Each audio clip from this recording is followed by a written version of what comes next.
Hello, my name is Daniel Cavanagh. I'm the project associate here at Cape Fear Solar Systems. And so right here we have a meter, and this is basically what runs electricity from the house to the grid or vice versa. The last step in getting solar is to have the meter replaced so that you have a specific meter that's designed to detect solar. The configuration that it has right now isn't smart enough to detect solar. It's going to be a bi-directional meter, which basically means energy can go into the house as well as back to the grid. Sometimes, if your house produces more than it consumes, energy will go from the solar to the house and back to the grid. But if your house consumes more than it produces, it's going to come from the grid to the house as well as use up all the solar that you'll be producing. So the procedure with this is getting two inspections. There's going to be an electrical final inspection and a building final inspection.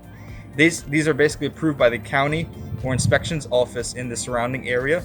Once these are approved, the reports go to the electrical company, whether it's Duke, Brunswick Electric, or many more. They file for a claim just saying that everything was approved. They send a representative out from their electrical company to the residents, get the meter swapped, and then we can start producing solar. This is the second half of the system when it comes to inspections and commissioning. Right here we have the N-phase combiner box. The N-phase combiner box is a very nice system which basically distributes the electricity from the solar on the roof to the house and then back to the grid as well through the AC disconnect and meter. Its function is to redistribute the energy as well as to personally shut off specific systems and arrays that we have installed on your house.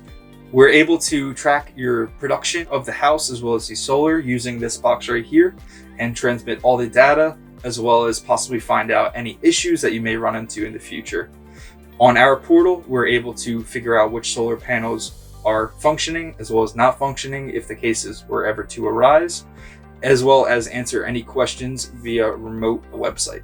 They provide a source for the homeowner to look at to view their system via an application. Once the system is commissioned, we're able to turn on power remotely or physically. And during this time, we're able to create an account for the homeowner, which they'll be able to use in order to log into the manufacturer's website in order to view their system's production.